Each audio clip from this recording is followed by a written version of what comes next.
Le regard par rapport à la vie en général, lorsqu'on a eu ce privilège d'aller dans l'espace et de pouvoir porter ce regard sur notre planète, la planète Terre, perdue ce noir absolu de l'espace, c'est quelque chose qui vous change profondément. Vous ne pouvez pas avoir ni le même regard, ni les mêmes approches avec ceux qui vous entourent lorsque vous avez eu ce regard sur votre planète. Donc ça m'a changé profondément. Et donc ça vous rend d'une part beaucoup plus humble. Vous savez, quand vous êtes à l'extérieur de la Terre et que vous pouvez la voir de cette manière, de l'extérieur, vous voyez une planète qui est d'une beauté extraordinaire et en même temps d'une fragilité absolue. Et puis en même temps, il y a ce paradoxe très fort qui est que chacun d'entre nous voit le monde à travers ses yeux, et donc une image qui se forme dans notre cerveau avec des capteurs dont les yeux sont les capteurs principaux. Donc cette image du monde, elle est autour de nous, c'est-à-dire on est le centre du monde.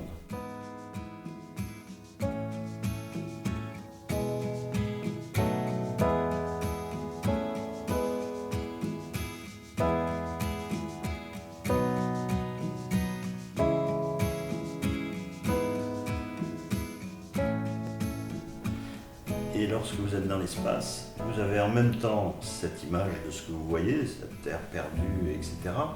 Mais en même temps, vous avez une conscience très forte, une certitude que vous n'êtes rien, parce qu'il n'y a aucune trace de l'homme dans l'espace et sur la planète Terre. Donc vous êtes confronté à ce paradoxe que vous, être vivant, vous êtes le centre du monde, et en même temps, vous avez l'évidence que vous n'êtes rien dans le monde. Donc c'est quelque chose de très fort et qui fait qu'ensuite vous relativisez tout. Car vous avez bien compris que vous n'êtes rien tout en étant d'absolu pour vous-même, mais que pour vous-même.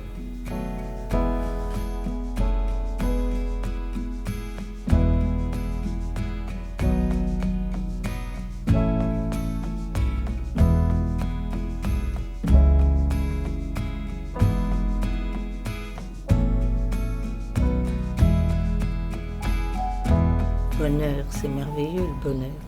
Oui, je me considère comme une personne heureuse. Déjà, j'existe. Je suis une personne heureuse parce que je suis en bonne santé, parce que j'ai de bonnes relations en fait. C'est Mathieu Ricard qui dit ça sur son livre dans l'altruisme. Il dit qu'on ne peut pas être heureux tout seul, on peut être heureux qu'avec les autres. J'ai eu de la chance d'être bien entourée.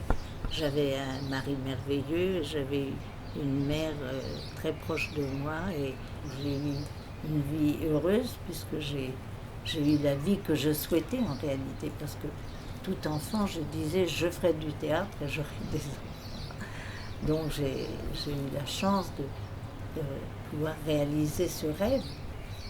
Ce qui me rend heureux aujourd'hui, c'est des moments partagés de qualité avec des gens que j'aime bien.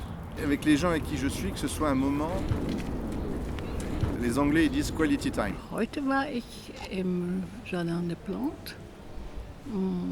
Ich habe einen wunderbaren blauen Himmel gesehen. Ich war bei den Tieren.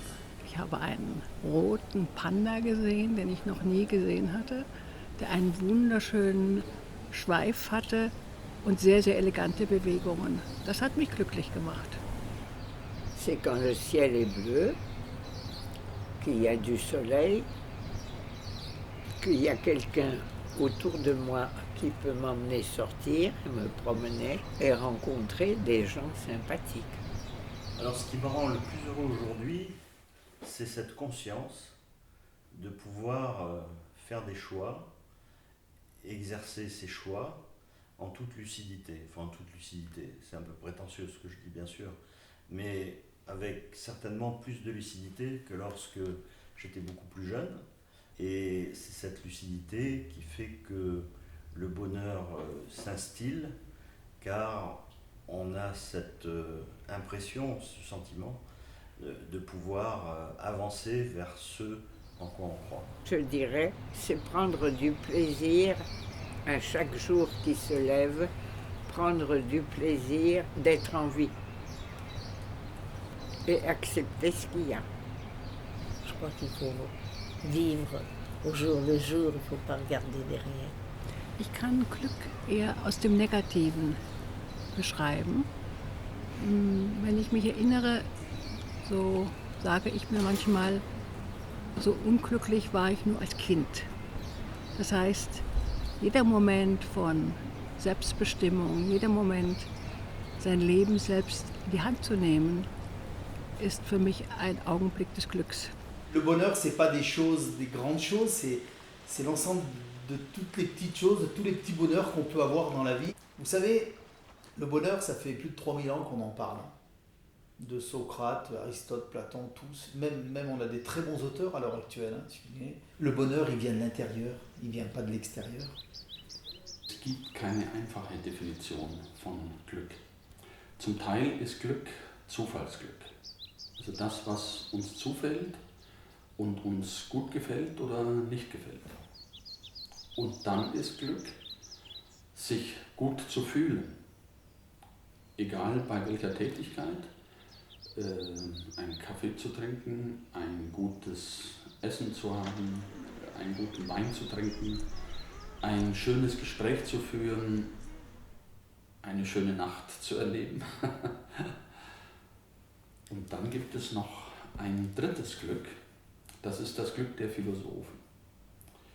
Das besteht darin, ein wenig nachzudenken über das Leben. Worin besteht das Leben? Besteht es immer nur aus guten Gefühlen, immer nur aus guten Zufällen? Nein, es besteht auch aus unglücklichen Zufällen und es besteht auch aus schlechten Gefühlen. Also das Leben besteht aus Gegensätzen.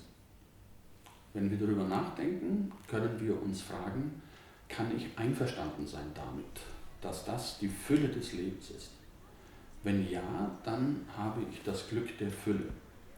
Das Glück der Fülle erfahren wir durch Heiterkeit und Gelassenheit. Und das ist das einzige Glück, das nicht mehr in Frage steht, denn dieses Glück kann das gesamte Leben umfassen. Das zweite Glück, gut zu fühlen, kann immer nur die Hälfte des Lebens umfassen. Und was ist dann mit der anderen Hälfte? Das ist das große Problem des Glücks. Wenn wir das dritte Glück betrachten, das philosophische Glück, ja, dann bin ich ein glücklicher Mensch. Das heißt aber, ich kenne auch die Zeiten des Traurigseins, des Unglücklichseins, gelegentlich des Misserfolgs und ich versuche, diese Zeiten zu akzeptieren. Happiness for me consists of two big topics or two big definitions. One is hedonic happiness or well-being, and another one is eudaimonic happiness and well-being. So hedonic happiness is about pursuing pleasure in life. It's about pursuing positive emotions and feeling satisfied with your life. So it's in a sense the traditional understanding of the word happiness, feeling good in yourself, experiencing pleasure, having fun, enjoying yourself. And then there is another concept of happiness, which I think is as important. It's called eudaimonic happiness. Eu is good, and daimon and is spirit in ancient Greek. So it's good spirit. What does it mean, good spirit? In fact, eudaimonic well-being or happiness, it's about stretching yourself. It's about developing yourself. It's about finding happiness in going beyond yourself rather than just in being in a pleasurable state. En tant que philosophe, moi j'ai une approche du bonheur qui est universelle. Pour moi, le bonheur, comme pour tout le monde, c'est une certaine expérience qui est surtout un sentiment, c'est une sensation. Et cette sensation, pour moi, elle est surtout marquée par la qualité de la joie. C'est surtout une expérience de joie profonde, une joie de vivre, qui a plusieurs caractères, mais surtout le plus important, c'est que c'est vraiment une appréhension joyeuse, jubilatoire de ce qu'on est en train de vivre dans l'instant présent. Le bonheur, c'est en fait un combat quotidien pour aller vers ce que l'on voudrait être. Le bonheur, pour moi, il est éminemment intellectuel, c'est quelque chose qui dépasse l'état physique, c'est quelque chose de réellement intellectuel, cérébral, qui demande une construction, qui demande des efforts, qui demande du temps. Il y a autant de définitions qu'on en veut.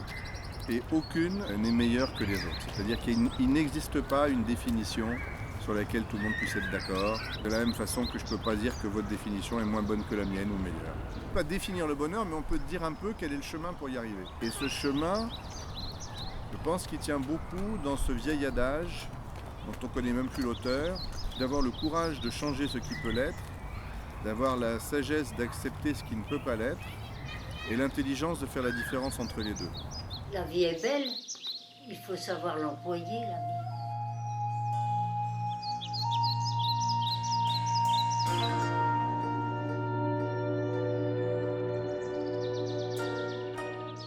La méditation fait partie aujourd'hui de ce qu'on appelle les thérapies cognitivo-comportementales de 3e génération. C'est, pour le dire comme ça, une forme plus aboutie de relaxation. Il y a beaucoup d'études qui commencent à montrer un effet positif de la méditation. Moi, je suis très favorable aux psychothérapies et notamment à ces techniques de psychothérapie. Je suis tout de suite un petit peu inquiet quand la psychothérapie se rapproche trop de la spiritualité, se rapproche trop de la mystique. Donc une méditation, oui. Si on n'est plus très loin de la religion, c'est hors mon champ et de compétences et d'expertise. La méditation, c'est un outil qui multiplie, qui décuple le filtre, la capacité à extraire le jus. Non seulement vous pouvez devenir plus heureux, vous pouvez structurer votre cerveau différemment, vous pouvez l'entraîner à un certain nombre de choses où on se dit c'est pas possible, c'est pas de l'ordre de l'entraînement volontaire, comme par exemple la générosité, la compassion, l'altruisme, ça s'entraîne comme on entraîne un coup droit au tennis. Ça nous paraît bizarre, mais c'est prouvé. De la même façon, vous développez une structure différente du cerveau, c'est pas seulement une habitude. On repère un cerveau de méditant par une structure différente. Mais comme on repère un cerveau de violoniste. C'est comme ça qu'ils ont commencé à penser à ça, c'est qu'un violoniste qui passe des milliers d'heures à faire ce geste avec sa main, eh bien, ça laisse une trace dans le cerveau. Physique. Donc l'entraînement du cerveau a un effet structurel qui reste dans le temps. À travers ça, quand on l'entraîne de manière efficace, en sachant ce que l'on veut entraîner, eh bien, on peut aussi entraîner, peut-être pas le bonheur, mais ce qui conduit au bonheur. Mettons par exemple, je parlais de l'altruisme, la compassion, ça s'entraîne. Et c'est une des clés du bonheur.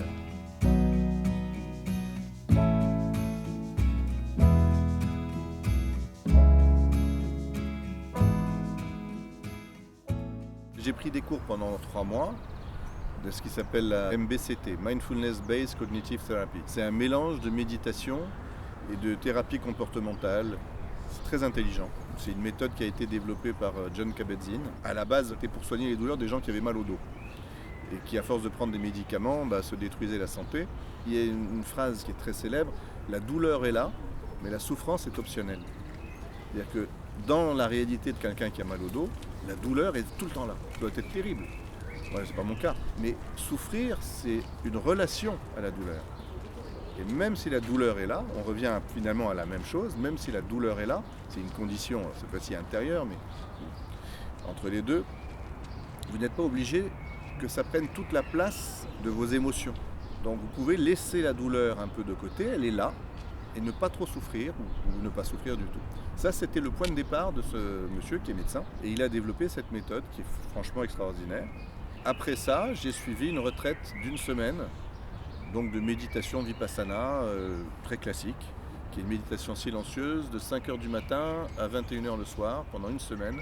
Vous ne dites pas un mot, vous ne regardez pas les gens dans les yeux, vous mangez seul, enfin ensemble mais sans vous parler, et vous méditez tout le temps. Et ça a changé ma vie. Mindfulness and meditation are probably one of the best or some of the best examined techniques for happiness. So they're extremely important and very, very beneficial. So we have a lot of research demonstrating that people who engage in mindfulness training, for example, only for 8 weeks, they have substantial benefits for their depression levels, for example, for their overall functioning and for their happiness in a longer term. So meditation and mindfulness really have the capacity to almost change the structure of the brain. So if I am to recommend some interventions, these are probably the top interventions on my list.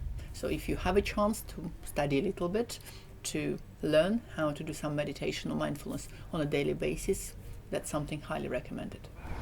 Il y avait une conférence du Mind and Life Institute qui était à Washington. qui était consacré exclusivement au traitement de la dépression, avec le Dalai Lama pendant 3 jours. Et ils sont arrivés à une conclusion qui me paraît pleine de bon sens. Le traitement idéal de la dépression, selon eux, c'est un combiné de 3 choses. Des médicaments, parce que quand vous êtes vraiment déprimé, vous n'avez pas l'énergie de faire le moindre effort. La moindre chose vous coûte, donc vous ne ferez pas ce qu'il faut pour en sortir. Tout bêtement, vous êtes au fond de votre lit, ou bien peut-être pas au fond du lit, mais incapable de faire quelque chose. Et en plus, la méditation dans ces cas-là, sans un peu d'aide, peut même être dangereuse, parce que, selon les cas, selon la gravité, etc., mais parce que la méditation, ça consiste à rentrer dans son cerveau, rentrer dans ses pensées. Et ce qui définit la dépression, c'est que vous tournez en rond, avec des idées négatives qui tournent et qui tournent et qui tournent et qui tournent, et donc vous n'arrivez pas à sortir. Donc ça peut même être nocif de méditer dans ces cas-là, parce que vous renforcez ça.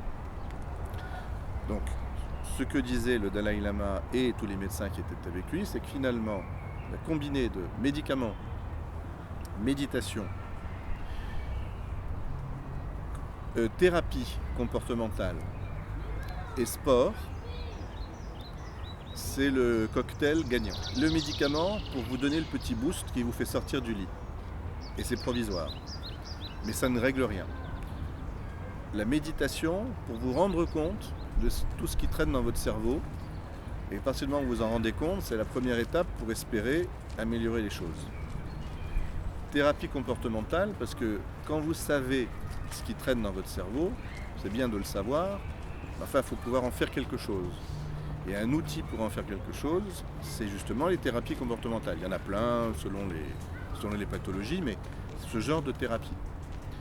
Et le sport, parce que c'est un extraordinaire booster de bien-être, mais de manière médicale prouvée là encore, avec des hormones, on sait analyser exactement ce qui se passe quand vous faites du sport, qui fait que vous êtes plus optimiste, plus dynamique, plus épanoui et moins triste. Encore faut-il avoir l'énergie de le faire.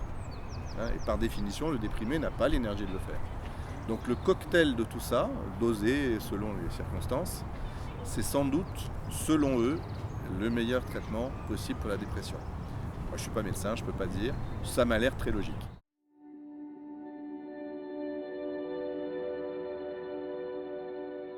Le sport, et on le découvre de plus en plus, l'activité physique est un puissant antidépresseur. L'activité physique libère ce qu'on appelle les endorphines, qui sont des petites molécules de morphine qu'on a dans le cerveau. On se fait un grand plaisir quand on a de l'activité physique, et c'est clairement une manière d'accéder, en tout cas à un bien-être, pas forcément au bonheur. Et par exemple, aujourd'hui, de nombreux protocoles proposent, dans le traitement de ces maladies du bonheur que sont les dépressions, des gens qui ont perdu le bonheur, des psychothérapies et de l'activité physique. Donc, bouger, c'est mobiliser ces endorphines et c'est aller vers le bien-être. We already spoke about mindfulness and meditation and its influence on happiness. And I would say the second greatest effect is found from sport and physical activity. So not necessarily professional sport, but just being physically active at least 30 minutes a day and better 1 hour a day, at least 5 times a week. So again, all the studies show that people who are engaged in regular physical activity are happier than people who are not. For example, one of the very famous studies of Babiak looked specifically into how people get out of depression. And what they did, they allocated their participant population into 3 groups. One group was prescribed antidepressants. Another group was prescribed antidepressants and physical exercise. And the third group was prescribed physical exercise only. So what happened? 6 months later, all of these 3 groups got better. So everybody got better, and not everybody got out of depression, but an equal number of patients, approximately in each group, got out of depression. But the interesting results came another 4 months later. Out of the first group, 39% of people fell back into depression. They had a remission. Out of the second group, and these are people who were doing physical exercise and taking antidepressants, 31% of people went back into depression. And out of the third group, and that was the group with physical exercise only 9% of people fell back into depression. So what it means taking exercise is more or less preventing you from developing depression. And not taking exercise, it's almost like taking depressants.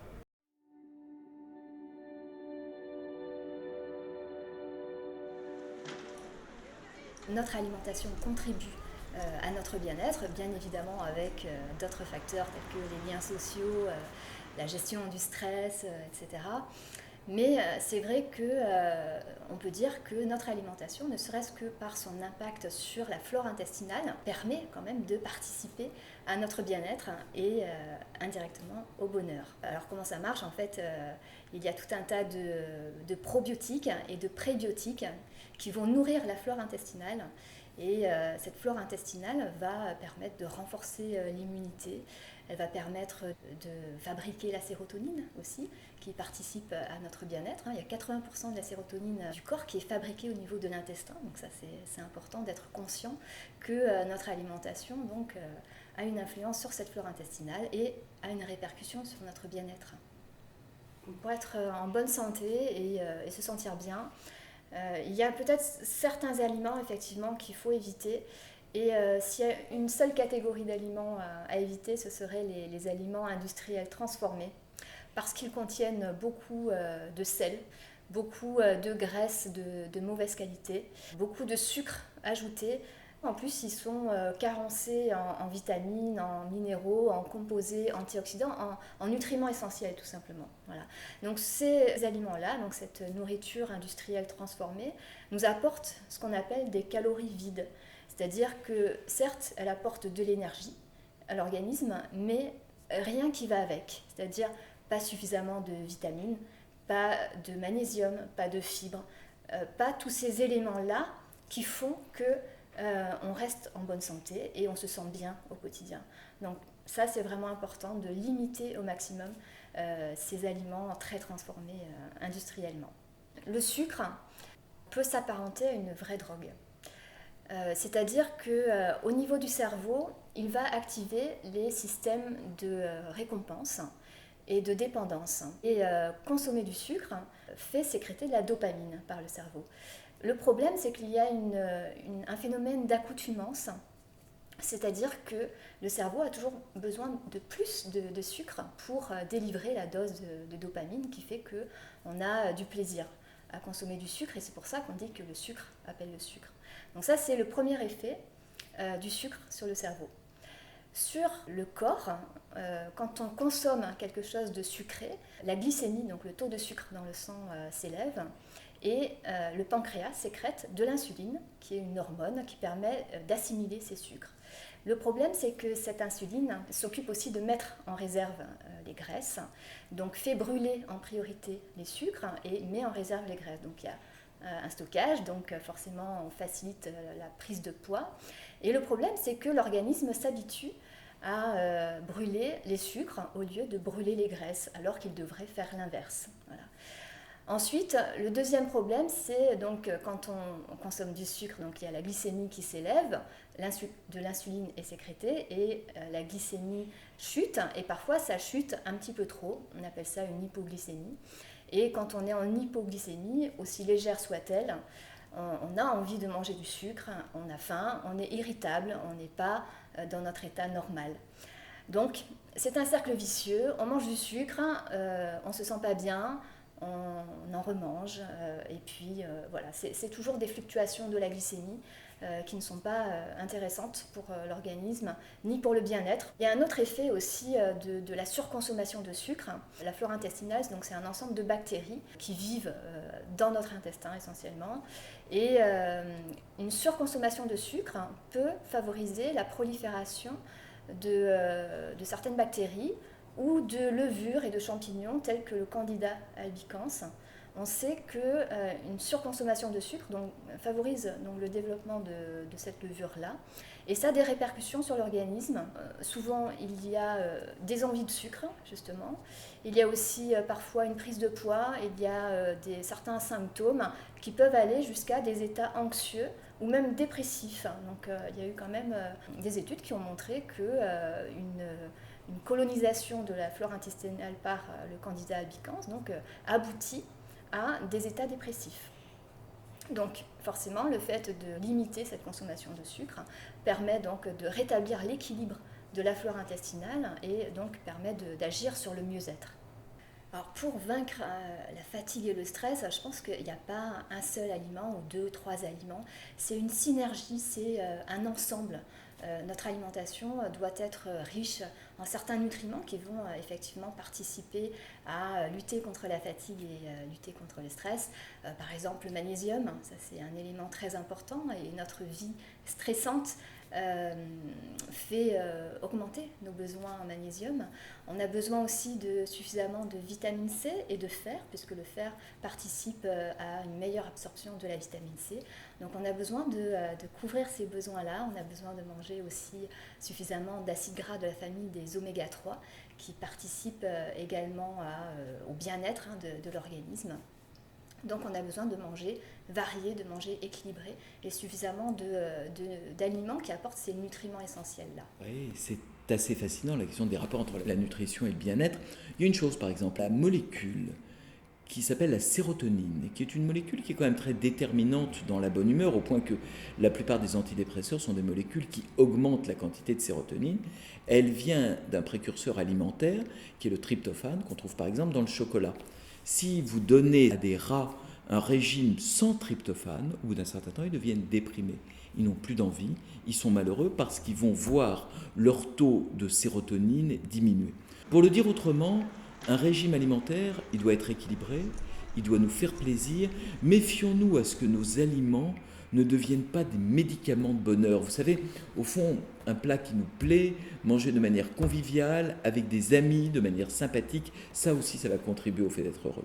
Pour être heureux durablement avec l'alimentation, je pense qu'il faut se tourner plutôt vers une alimentation naturelle, c'est-à-dire riche en végétaux tout simplement, beaucoup de fruits, légumes, des céréales complètes, des légumineuses, lentilles, pois chiches, haricots blancs, haricots rouges, tout ça.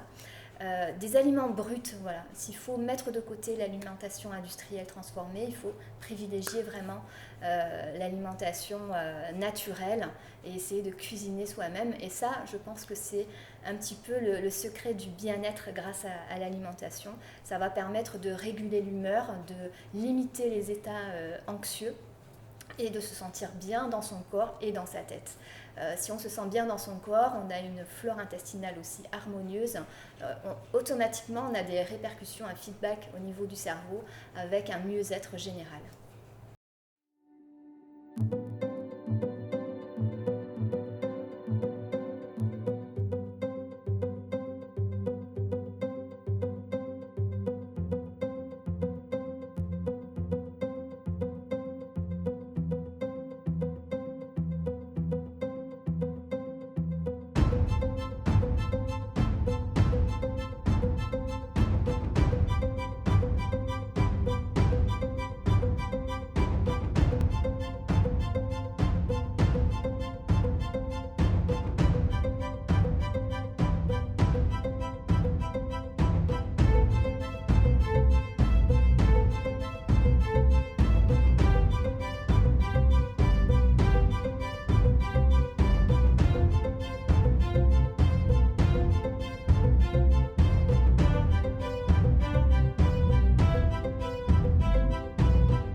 M'a amené à comprendre la réflexion, c'est que je suis heureux que si je suis totalement en harmonie avec mon environnement. C'est pour ça que l'amour est essentiel. J'ai besoin d'aimer tout ce qui est autour de moi et aimer aussi ce que je vis à l'intérieur de moi. Et en même temps, quand on a une puissance de sagesse à l'intérieur de soi, on peut être heureux dans un environnement, pas quel que soit l'environnement, parce que quand l'environnement est vraiment nocif, on ne peut pas être heureux. Si j'étais dans des conditions de guerre, où je commence à avoir des souffrances, la maladie, la tristesse, que je choisis ou pas, je serais malheureux. Donc le bonheur est un état vraiment qui obéit à des lois. Et aujourd'hui, donc, on a vraiment des approches scientifiques, des approches rationnelles, qui permettent de comprendre ce qui fait qu'on est vraiment dans l'état de joie, de sérénité, d'enthousiasme, ou ce qui fait qu'on n'y est pas. Donc ce qu'on peut faire, c'est avoir le choix de créer les conditions qui nous permettent d'être totalement heureux, totalement épanouis. Security is an important part, of course, and feeling secure is important for feeling happy. Nevertheless, because at least 50% of our happiness depends on how we perceive the world, sometimes we can get to the state of happiness even in a state of insecurity, which means we can choose to look at things in such a way saying, okay, maybe I don't feel very secure financially, I don't feel very secure in terms of worrying for my own life, but it is also up to me to choose how I feel and to choose what attitude I'm going to adopt in relation to the circumstances. And if we adopt, or if we try to adopt a more resilient attitude, yes, we can actually become happier in the circumstances of insecurity. It's not easy. I'm not advocating it's easy. It's not a sort of little switch in a head and suddenly you're happy when there is a war around you. No, it is not easy, but it is nevertheless possible. So a good example of that is a book written by Viktor Frankl on the meaning, a man's search for meaning, when he describes his own experiences of being in a concentration camp, and when he talks about that all the human freedoms can be taken away, but there is one freedom, the freedom to choose your own attitude, that always stays with us. Das ist interessant. Das ist eine Frage, die nun neu entsteht aufgrund des Terrorismus. Gehört es zum Glücklichsein, sich sicher zu fühlen? Ja, mit ganz großer Sicherheit. Denn wenn wir uns nicht sicher fühlen, wenn wir Angst haben davor, wir könnten überfallen werden, wir könnten einem Terroranschlag zum Opfer fallen, dann macht uns das zutiefst unglücklich. Und das ist sicher keine produktive Situation. Unglücklich sein kann sehr produktiv sein, aber nicht, wenn wir uns in unserem Leben bedroht fühlen. Dann haben wir nur noch ein Interesse, uns in Sicherheit zu bringen. Der moderne Staat ist dazu da, die Menschen, die ihm zugehören, in Sicherheit wiegen zu können und sehr viel dafür zu tun. Nicht alle Staaten betrachten das als ihre Aufgabe. Die Umwelt spielt eine sehr große Rolle für das Glück, ja, das ist wahr. Auf doppelte Weise. Erstmal die soziale Umwelt. Mit welchen Menschen lebe ich? Wer sind meine Freunde?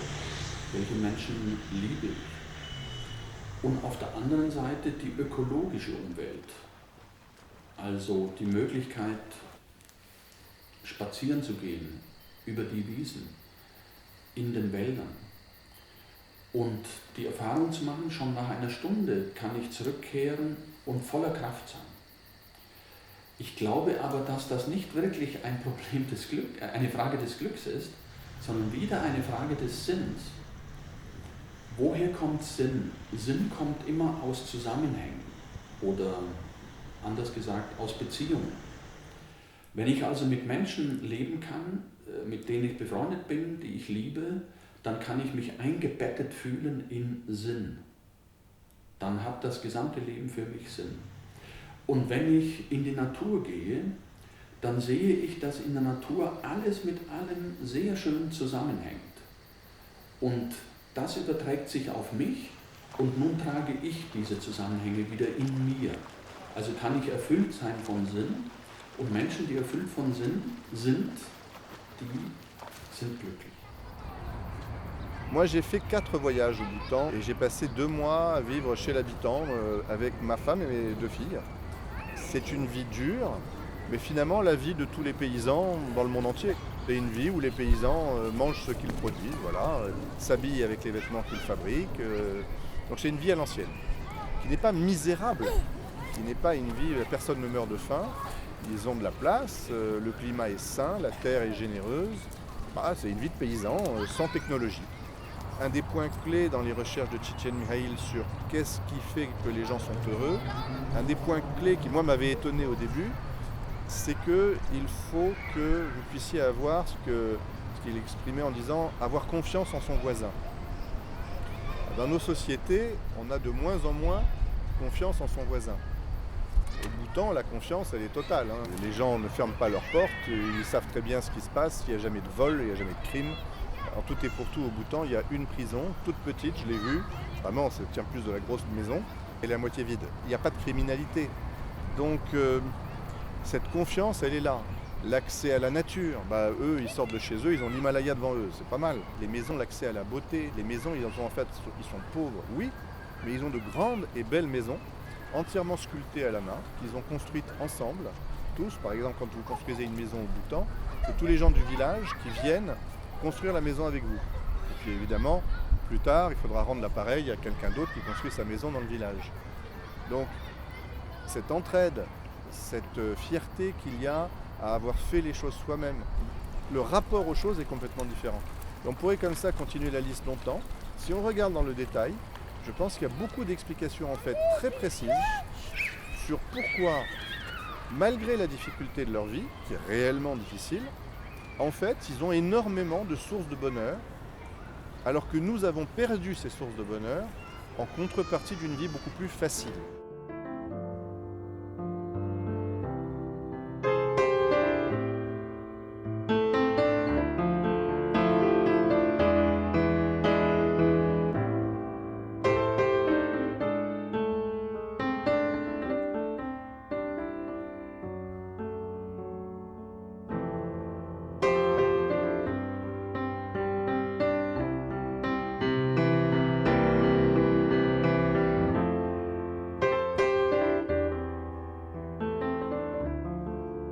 Le bonheur, c'est pas quelque chose d'individuel et d'égoïste.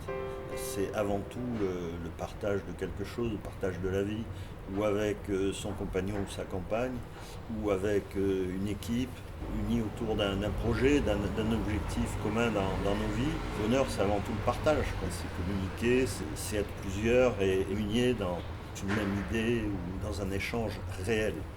We can be happy whilst not being married, whilst not being in a relationship, for example, so in this sense, alone. Nevertheless, we have to have some people around us to be fully happy. So it's not necessarily an intimate relationship. Nevertheless, some friends, for example, are very important.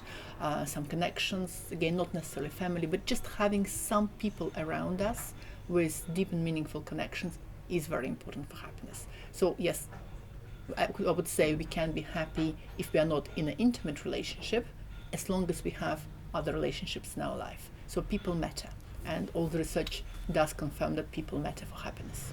Il est clair pour moi qu'on peut être heureux seul, on peut être heureux sans être en couple, en étant célibataire.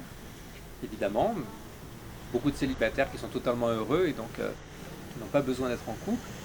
Par contre, on peut dire que c'est quand on rentre dans une relation profonde avec les autres que notre bonheur prend une dimension vraiment profonde et qu'on atteint un état de joie de plus en plus grande. Et le couple est un magnifique espace pour cultiver cette joie relationnelle parce qu'on va pouvoir raisonner dans des espaces de joie beaucoup plus amples et beaucoup plus profondes. Pas forcément d'ailleurs le couple au sens amoureux, ça peut être couple d'amis. Donc pour moi, comme Épicure, je suis persuadé qu'on ne peut pas être heureux autrement qu'à travers la relation avec des amis. Et parmi ces amis, c'est merveilleux quand on trouve une âme sœur avec qui vivre l'enchantement maximum, la création d'une vie quotidienne et de réaliser des rêves en commun. Pour être heureux, il est nécessaire d'être en relation avec d'autres. Chacun a son mode de relation à l'autre. Ça peut être le couple, ça peut être la famille, ça peut être les amis. Il y a des expériences chez le rat tout à fait étonnantes qui montrent que les rats font des bruits, des vocalises évocatrices du bonheur à 3 conditions. 1, quand ils sont en groupe. Quand ils sont tout seuls, ils ne le font jamais. Et on est un peu comme les rats. 2, quand ils ne se sentent pas menacés. C'est aussi ce dont on a besoin pour être heureux. D'avoir une vie sans menace, en sécurité. Dès qu'on n'a plus cette sécurité, on n'est plus heureux. Et le 3e critère, auquel on ne pense pas assez souvent, c'est que les rats, pour être heureux, ils ont besoin de mémoire. Pour être heureux, il faut un groupe, couple ou famille ou amis, un sentiment de sécurité et se souvenir des bonnes étapes de sa vie. Dans la société d'aujourd'hui, c'est certainement son manque de convivialité.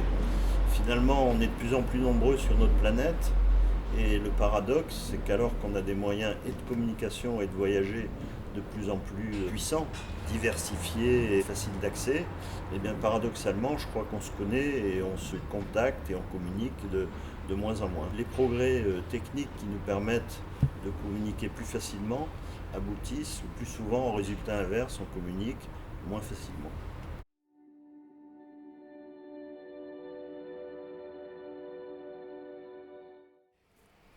Votre question sur la passion est intéressante parce que, effectivement, on est heureux par ses passions, on est heureux par ses investissements. Vous voyez, il n'y a rien de pire que de rechercher une espèce de bonheur abstrait, théorique. C'est par des moments de bonheur, des moments de passion, des expériences de passion amoureuses, familiales, professionnelles, qu'on va construire son bonheur.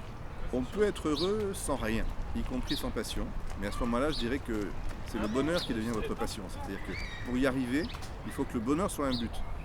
Un peu, je reviens à l'idée du moine ou de la personne qui fait de la méditation zen ou qui décide de dégraisser sa vie de presque tout.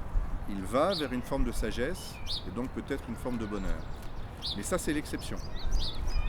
Et ça veut dire qu'en fait, il a une passion. Cette passion, c'est la cultivation de cette paix intérieure. En dehors de ce cas très particulier, oui, il faut avoir des centres d'intérêt. Il y a un chercheur hongrois, qui s'appelle Mikhail Csikszentmihalyi, qui a développé la notion de flow, qui est proche du bonheur. C'est pas la même chose, mais c'est une sorte d'état dans lequel vous êtes porté par ce qui vous anime. Il faut vibrer, il faut vibrer pour quelque chose. Donc la vie, c'est avant tout des rêves, des passions qu'on poursuit, pour lesquels on travaille, on se bat, pour lesquels on emmène d'autres avec soi. Et ce sont des moments que l'on construit, que l'on partage. Je ne vois pas la vie sans passion. Vraiment, la vie sans passion, c'est... Enfin, j'arrive même pas à l'imaginer. Passion is quite important. There are quite a lot of studies around the importance of passion for happiness, but not all passion is important, in fact. So having a passion that is constructive or that is harmonious and that works well together with other parts of your life is very important and contributes very strongly to happiness. Nevertheless, if you have a passion that takes you away, for example, from your friends, family, when you end up spending too much time on this passion, and that this passion becomes actually addictive, that can be quite dangerous for happiness. So if this passion is disharmonious, it's counterproductive to happiness, and harmonious passion is productive. So think, for example, about video games and your teenage kids playing video games. As long as they play a little bit and they're happy and they're stretching themselves, that's a positive phenomenon. If they find themselves spending 10 hours a day on group video games, for example, I think we're talking here about disharmonious passion. Je pense que pour être heureux, il faut quand même avoir une passion. Il faut avoir un sens en termes de direction, qu'est-ce que vous voulez pour être heureux, la famille, les loisirs, tout ça. Mais il y a la direction et il y a aussi la signification. La signification, c'est l'engagement, c'est le sens que l'on donne à sa vie. Ça nous permet d'avancer.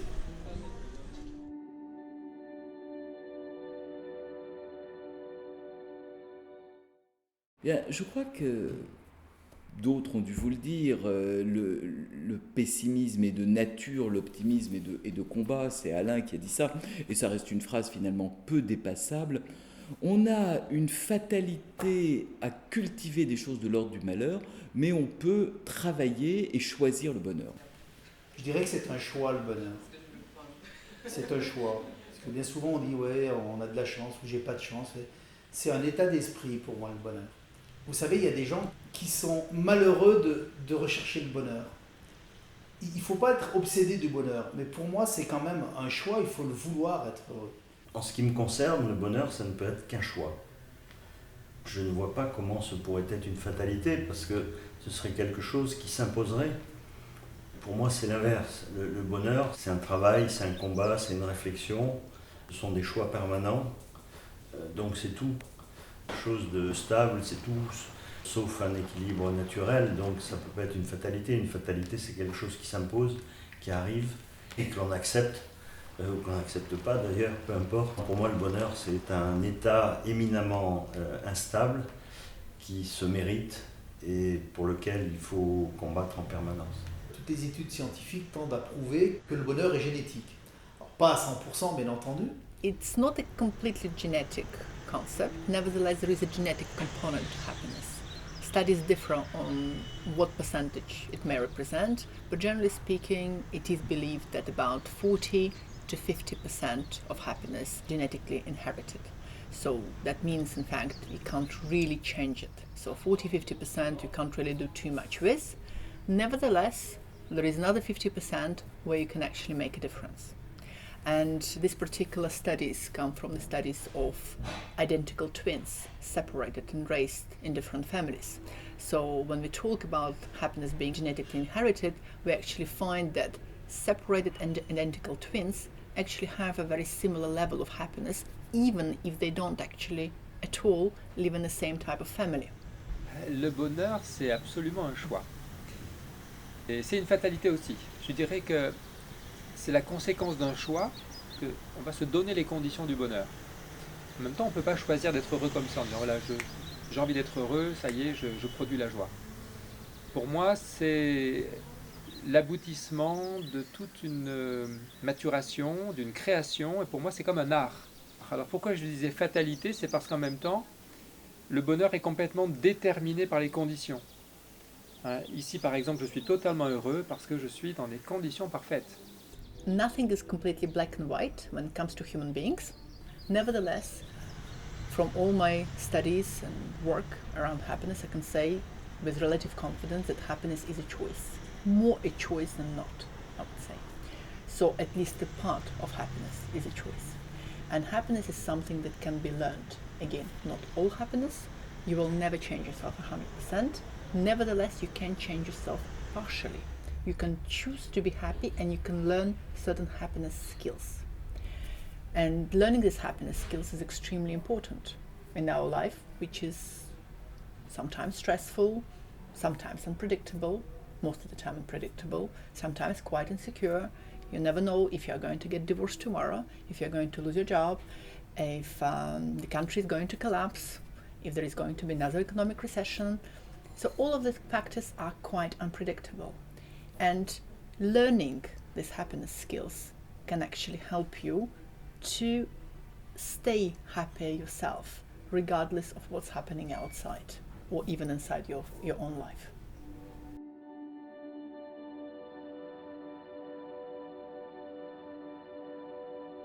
Il faut vraiment être créateur de sa propre vie, pour moi c'est l'élément essentiel. Et puis s'ouvrir à la beauté de la nature, entrer dans une démarche d'éveil spirituel qui est encore accessible à très peu de personnes. La spiritualité a été beaucoup prise par les religions et pour moi il y a une sortie des religions pour aller vers une spiritualité universelle qui est déjà annoncée par les grandes traditions. Le Christ ou le Bouddha étaient là pour nous inviter à être des êtres libres, épanouis, en lien avec la source de tout, qu'on peut appeler Dieu ou qu'on peut appeler autrement, la nature, et que moi j'aime bien appeler la vie tout simplement, cette vie qui est à l'intérieur de nous. Et je dirais qu'on est heureux à partir du moment où on écoute cet élan de vie et on lui permet de s'épanouir en écoutant nos désirs, tout simplement. Qu'est-ce que je désire réellement vivre ici et maintenant et se l'offrir. Il faut renoncer aux désirs impossibles. Il faut renoncer à ces envies impossibles à satisfaire et il faut renoncer aussi aux envies trop abstraites, impossibles. C'est ce qu'on appelle la pensée en tout ou rien. Si vous raisonnez en tout ou rien, soit tout le monde m'aime, soit personne ne m'aime, soit ma vie est totalement réussie, soit totalement ratée, cette pensée-là contribue au malheur. Par contre, penser en gris, penser en nuances de gris, si j'ose le dire, c'est une manière d'être heureux. Comme le disait Nietzsche, un philosophe que j'aime beaucoup, il disait qu'on devient décadent, c'est-à-dire qu'on commence à prendre du goût pour ce qui est mauvais. Et je crois qu'il faut se libérer de cette addiction qu'on a à tout ce qui est toxique et mauvais dans nos sociétés et aller rejoindre toutes les initiatives qui cultivent l'art d'être soi, d'être vraiment, de créer sa propre vie. Je crois vraiment être créateur de sa propre vie, pour moi, c'est l'élément essentiel. Sich bewegen in der Welt, Richtungen einschlagen. Das kann natürlich auch etwas Sportliches sein. Auch das alte deutsche Wort Sehnsucht nach etwas haben, sind Elemente, die sicher glücklicher machen, als auf einem Platz zu sitzen fixiert sein auf einen Punkt, etwas unbedingt zu wollen und andere Möglichkeiten gar nicht zu sehen. I would say there are 5 main parts to being happy. One is having positive emotions, so feeling quite good on a daily basis, and not necessarily intense positive emotions. The second element is relationships, feeling that you have somebody close to you, again on a daily basis, either husband, wife, friend, parent, child, doesn't matter, another human being who is close to yourself. Another part is being fulfilled, for example, at your work, feeling that you are doing something that is important to be doing, that is stretching you, that is interesting for you, that you're excited about, that you are really, really engaged in working on a specific project, for example, that interests you.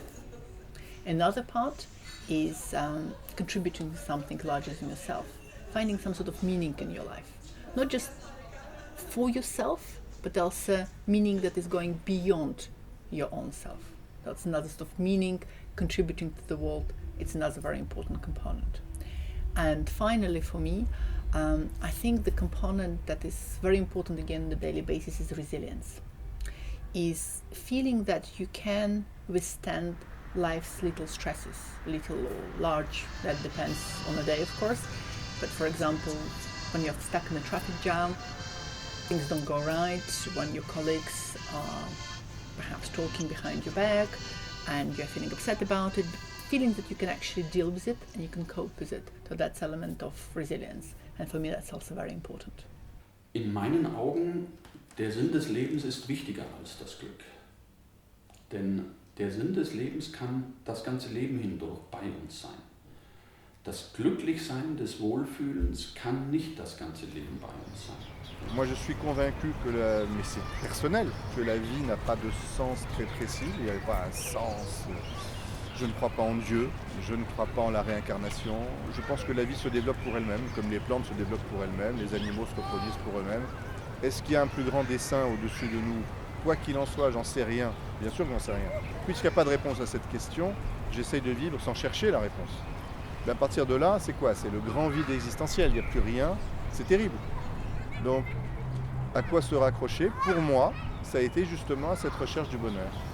De se dire, c'est non pas que la vie ait un sens, mais si je veux donner un sens à ma vie, autant que ce soit le sens du bonheur, ce sens de direction, vers où veut-on aller, le sens de la vie, à ce moment-là, pour moi, c'est le bonheur. Mais le bonheur compris d'une manière bien précise. Que la vie heureuse, c'est aussi ce que les philosophes appelaient la vie bonne, au sens philosophique, la vie morale. On ne peut pas développer simplement un bonheur égoïste et un bonheur matérialiste. Ça fait partie du tout, mais ça ne suffit pas. Et en cela, on donne un sens à sa vie, un sens plutôt généreux, en cherchant à être heureux. Vous savez, ce qui vous arrive de plus beau dans la vie, c'est tous les instants que vous n'avez pas prévus. La vie, c'est tout ce qui arrive quand on a prévu autre chose. C'est tous ces instants magiques, ces instants de bonheur, tout ça.